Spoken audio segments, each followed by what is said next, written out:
hari ini yang berkuasa adalah Raja Salman. Namun Raja Salman sudah seringkali ada upaya untuk pembunuhan.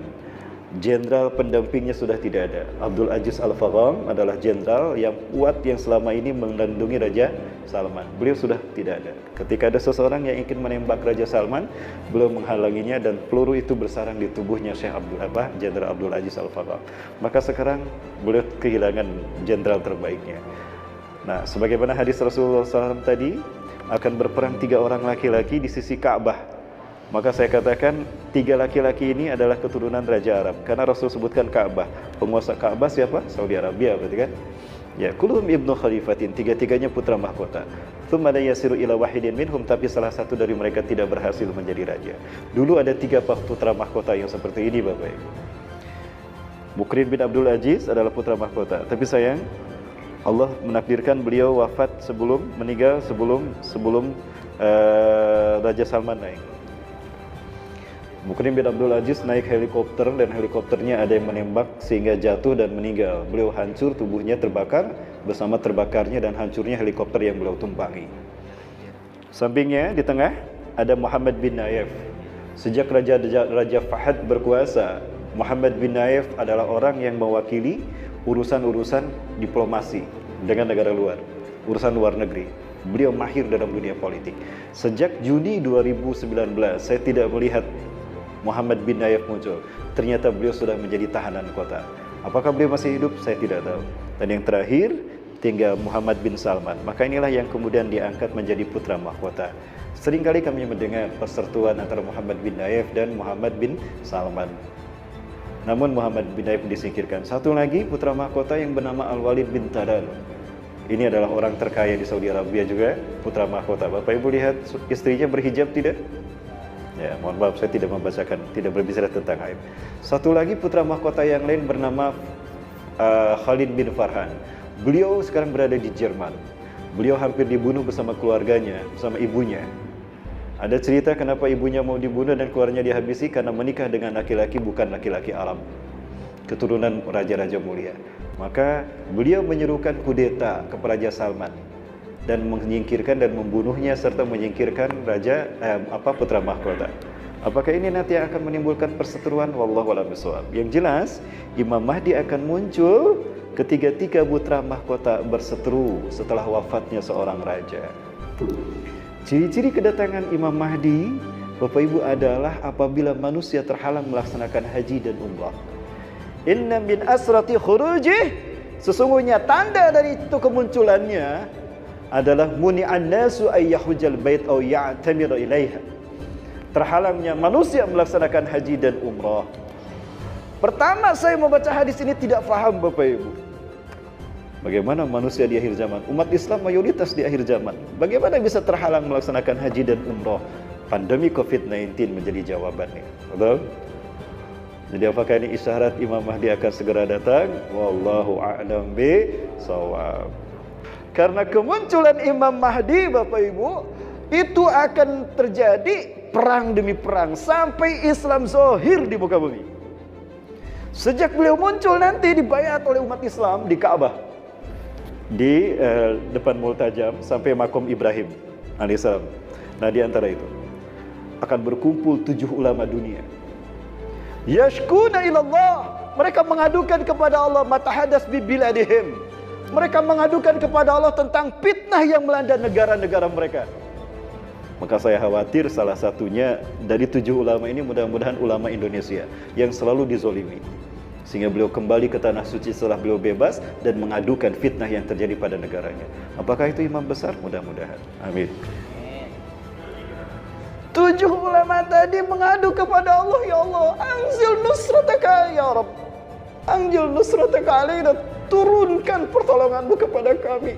Sudah dahsyat kezaliman terjadi di tanah air kami, di negeri kami. Masing-masing mendengar, loh kok doa kita sama? Siapa Anda? Maka 7 ulama ini bersatu. Lalu sepakatlah mereka mencari Imam Mahdi. Ketemu tuh orang yang disebutkan ciri-ciri Imam Mahdi tadi. Apakah beliau sudah ada? Apakah hari ini beliau sudah ada? 7 ulama tadi menemukan orang yang ciri-cirinya disebutkan Rasulullah SAW. Rambutnya ikal sebahu, Ya, alisnya halus, lurus dan indah luar biasa. Aknal anfi, hidungnya mancung sehingga terlihat tipis, matanya menjorok ke dalam. Ya, di pelipis matanya itu terlihat warna hitam. Launul Arabi wa jismuhu jismu Israili, kata Rasulullah. Tubuhnya seperti tubuh orang Israel, Bani Israel, ya, tapi warna kulitnya warna kulit orang Arab. Huwa min ahli baiti, min utrati, dia dari keturunanku, dari Al-Hasan bin Ali. Ya. Perutnya ada sedikit besar, ya, di pipi kanannya ada tai lalat. Ya, apabila beliau tersenyum terlihat celah di antara dua giginya. Ya, seperti saya ini ada celahnya, jadi sudah mirip dengan saya. Satu, cuma itu aja. Matanya menjorok, saya sudah mirip beliau. Ya, di pipi kanannya ada tai lalat, saya agak sedikit bergeser ke sini.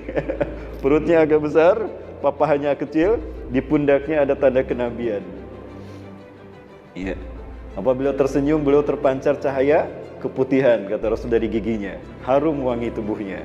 Ya, kalau kita cahaya ke kuning-kuningan, ya, kalau kita tersenyum, ya, sedikit memudar. Bapak Ibu yang dirahmati Allah Subhanahu wa taala.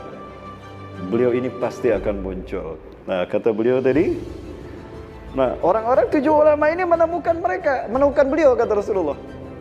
Anta mahdiyan, ibsit yadaka yubayyuka 'ala sami wa ta'ah. Ulurkan tangan Anda, kami akan berbaiat kepada Anda sebagai Imam Mahdi untuk kami. La lastu mahdiyan, Anda ihda minal ansar. Ya. Khata'tum bil nafar bis syahid, khata'tum bi. Aku bukan Imam Mahdi. Aku hanya satu dari orang Madinah, orang Ansar. Kalian salah orang. Lari dia ke Mekah. Dikejar ke Mekah, ketemu lagi. Ulurkan tangan Anda Imam Mahdi. Tidak, lari lagi ke Madinah. Yatahawal min Makkah ila Madinah salas marat. Dia pulang pergi Mekah Madinah 3 kali. Jadi ciri Imam Mahdi itu dia tidak mau dibayat sebagai Imam Mahdi. Lah kalau ada yang ngaku Imam Mahdi itu berarti palsu, KW. Beliau menolak untuk dibayat menjadi Imam Mahdi. Sampai pada akhirnya di saat beliau akan lari kembali ke Madinah, Allah mengutus malaikat Jibril. Ihbit ya Jibril ila amsikhu wa aslihlu fi hadhihi lailah. Kurang lebih demikian. Turun kau Jibril, tahan dia untuk tidak berlari. Islahkan dia Jibril. Maka Jibril alaihissalam datang mengislah beliau, dicuci. Ada seperti Rasulullah SAW ketika diangkat menjadi Nabi dan Rasul.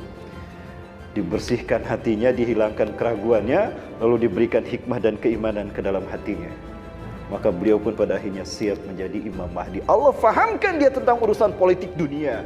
Allah pahamkan tentang persaturan geopolitik hari ini, akhir zaman ini, dan Allah berikan bimbingan ilmu untuk melakukan kebajikan dan amar ma'ruf nahi munkar sebagaimana yang dilakukan Rasulullah SAW biasa menjadi Nabi dan Rasul, dan beliau diberikan kemampuan untuk memimpin umat serta kemampuan perang yang nanti, kata Rasulullah. Fayaktulunakum qatlan yang lam yaktulhu qaumun qattun. Beliau akan memimpin pasukan dan beliau akan memerangi orang-orang kafir di muka bumi ini dengan cara perang yang belum pernah dilakukan, sehingga orang-orang kafir akan terbelalak karena hebatnya sistem perang yang beliau punya. Allahu Akbar. Terbayang tidak lama lagi beliau akan hadir. Maka Bapak Ibu, saya sarankan untuk persiapkan bekal dengan baik.